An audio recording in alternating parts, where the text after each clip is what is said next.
Download करें जनमत Haryana app. Delhi border पर चल रहे किसान आंदोलन की गूंज अब सड़क से होकर संसद तक पहुंच गई है। कांग्रेस लगातार हमलावर है, साथ ही कांग्रेस जासूसी के मामले पर भी सरकार पर हमलावर है।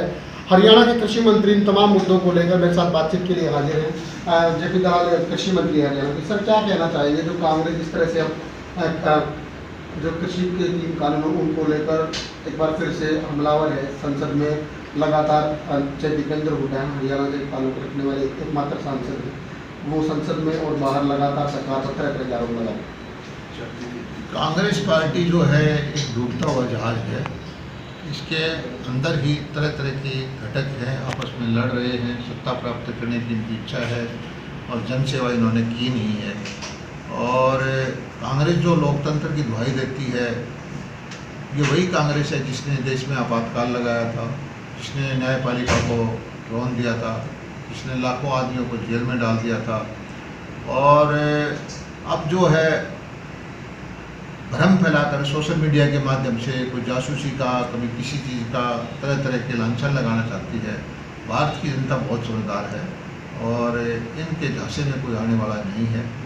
और जो किसान के नाम पर राजनीति कांग्रेस ने करने की कोशिश की, सबको पता है कि कांग्रेस रास्ता भटक चुकी है। हम सर्जिकल स्ट्राइक करते हैं तो हमारे सैनिकों से सबूत मांगते हैं, चाहे वो एनआरसी का मुद्दा हो, चाहे किसी तरह का राष्ट्रहित का कोई मुद्दा हो। कांग्रेस ने हर वक्त विरोध करने की ठान रखी है। और जो किसान के कंधे पे बंदूक रख के कांग्रेस राजनीति करना चाहती है, हरियाणा का किसान, देश का किसान अच्छी तरह समझ सकता है कि किसानों का अगर शोषण हुआ है, किसानों की आज आर्थिक हालत कमज़ोर है, तो वो उसके लिए सबसे ज़्यादा किसी को जिम्मेदार है तो कांग्रेस की नीतियाँ हैं। सर पैगासस जासूसी कांड दुनिया भर में चर्चित है इस वक्त। दीपेंद्र हुड्डा को लेकर मैं सवाल करना चाहूँगा। दीपेंद्र हुड्डा का कहना है कि केंद्र सरकार के पास किसानों की बात सुनने का समय नहीं है, लेकिन लोगों की जासूसी करवाने का पूरा समय है और उनकी बातें सुनने का पूरा समय। मैंने जैसे पहले बताया कि कांग्रेस की मानसिकता ये है कि उसको ये भ्रम है कि सत्ता पे रहने का अधिकार उसको है। और जिस तरह से लोग ऐसे फैसले भारतीय जनता पार्टी मोदी जी के नेतृत्व में लेती जा रही है, ये कांग्रेस को हजम नहीं हो रहा है। तो हर बार कभी राफेल के नाम से, कभी सर्जिकल स्ट्राइक के नाम से, कभी किसी नाम से, कभी जासूसी के नाम से, कभी कुछ ना कुछ इस तरह से लांछन लगाती रहती है। और कांग्रेस का चरित्र आपने देखा ही है। सत्ता के लिए उसने लोकतंत्र को समाप्त कर दिया था, न्यायपालिका को गला घोंट दिया था, लाखों आदमियों को जेल में भेज दिया था। और वो कांग्रेस आज लोकतंत्र की दुहाई देती है तो किसी आम नागरिक के गले नहीं उतरता। और ये सोशल मीडिया के माध्यम से भ्रम फैलाते रहते हैं कि ये जासूसी हो गई, इधर ये हो गया, उधर वो हो गया। फेक न्यूज़ चला के कांग्रेस जो लोगों को भड़काना चाहती है वो उसमें कामयाब नहीं हो। सर 2500 के करीब किसानों को नोटिस मिला करनाल में। पीएम सम्मान निधि की जो राशि है वो लौटाने का नोटिस दिया गया है। क्या जानकारी आपके सामने है, क्या विभाग इसकी तरफ से कोशिश कर रहे हैं? पहली जो पीएम किसान सम्मान निधि दी थी 2,000 रुपये की, उसमें जिस भी किसान ने अप्लाई कर दिया और जाने अनजाने में कुछ ऐसे किसान थे जिनको ये अधिकार नहीं था ये पैसे लेने का, जैसे कि इनकम टैक्स के पे ही किसान हैं, या जैसे पति पत्नी दोनों हैं, या उस वक्त की कंडीशन थी कि कुछ इतने एकड़ के ऊपर वाले को मिलेंगे। तो उन किसानों को आइडेंटिफाई करके, वेरीफाई करके कहा है कि आपको ये अधिकार नहीं था इस पैसे लेने का, इसलिए उनसे कहा है कि आपकी पहचान वापस कर। तो ये कितने किसान हैं? 2500 से ज़्यादा है, कम है? कितनी राशि है? अभी तो वेरीफाई कर रहे हैं हर ज़िले के हिसाब से।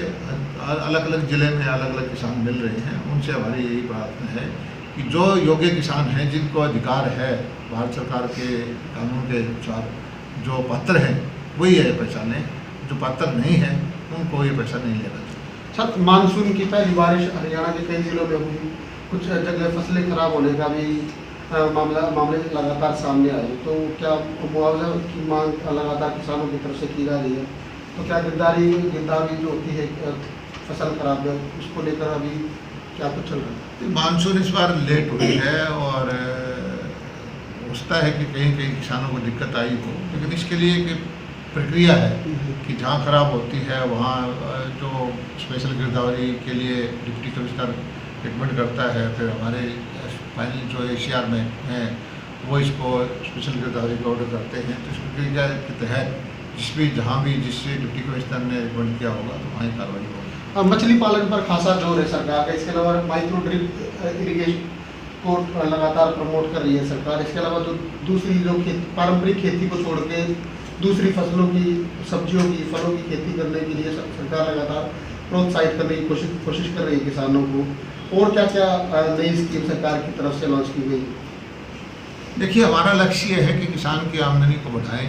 प्रधानमंत्री जी का साफ निर्देश है कि किसान की आमदनी को दुगना करना है और उसके लिए हरियाणा के किसानों को परंपरागत फसलों से अलग करके बागवानी की तरफ जाएं, दालों की तरफ जाएं, या किसान के अलावा जो दूध के उत्पादन की तरफ जाएं, प्रोसेसिंग की तरफ जाएं, मछली पालन की तरफ जाएं। और हरियाणा के अंदर पानी की एक कमी है, इसलिए मुख्यमंत्री जी ने खास ध्यान दिया है कि मेरा पानी मेरी विरासत के नाम से अलग स्कीम है कि धान छोड़ेगा उसको 7,000 रुपये देंगे।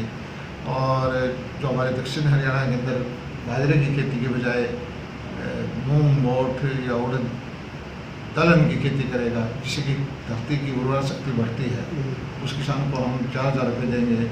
और जो धान की सीधी बिजाई करेगा बीज से, उसको 5,000 रुपये देंगे।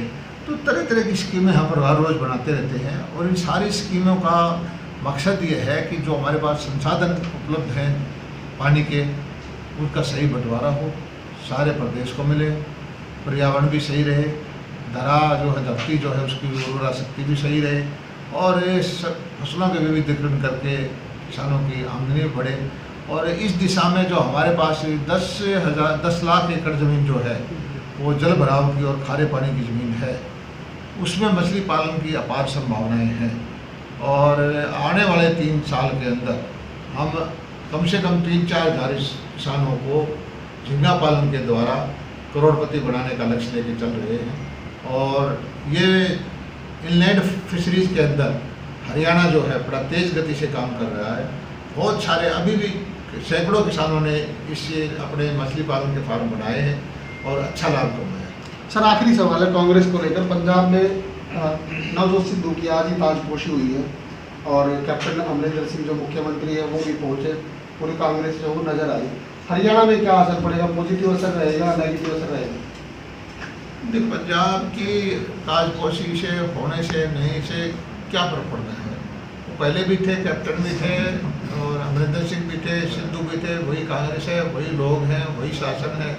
ये एक चीज़ का ऐसे हल्ला गुल्ला मचा के सेंसेशन पैदा करने का है। बाकी मुझे नहीं लगता कि हरियाणा की कांग्रेस से पहले जो तो प्रचार रहती है, जितने कांग्रेस के नेता हैं उतने ही ग्रुप हैं और एक दूसरे की शक्ल देख के कुछ नहीं होते और इनकी मीटिंग करते हैं, तो ये आशंका रहती है कि कहीं न कहीं हिंसा न हो जाए। कल भी भूपेंद्र हुड्डा जो रोष मार्च था कांग्रेस का, कुमारी शैलजा नेतृत्व कर रही थी, विवेक बंसल पार्टी के प्रदेश प्रभारी हैं, वो पहुंचे थे।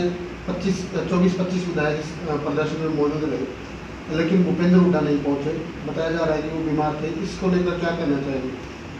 नहीं, मुझे कांग्रेस के प्रदर्शन या इनके MLA आने जाने पर कुछ नहीं कहना। मुझे इतना पता है कि कांग्रेस एक टुकड़े टुकड़े होने वाली पार्टी है। कांग्रेस का कोई जनाधार रहा नहीं है और कांग्रेस के नेता जो हैं सत्ता के लिए सारे संघर्ष कर रहे हैं, सेवा का भाव उनके अंदर नहीं है। राजनीति के आगे, राजनीति के पीछे, हर हलचल को जानने के लिए हमारे YouTube चैनल जनमत हरियाणा को लाइक करें, सब्सक्राइब करें और अपडेट रहने के लिए बेल आइकन दबाना ना भूलें। देखते रहें जनमत हरियाणा, सच के अलावा कुछ भी नहीं।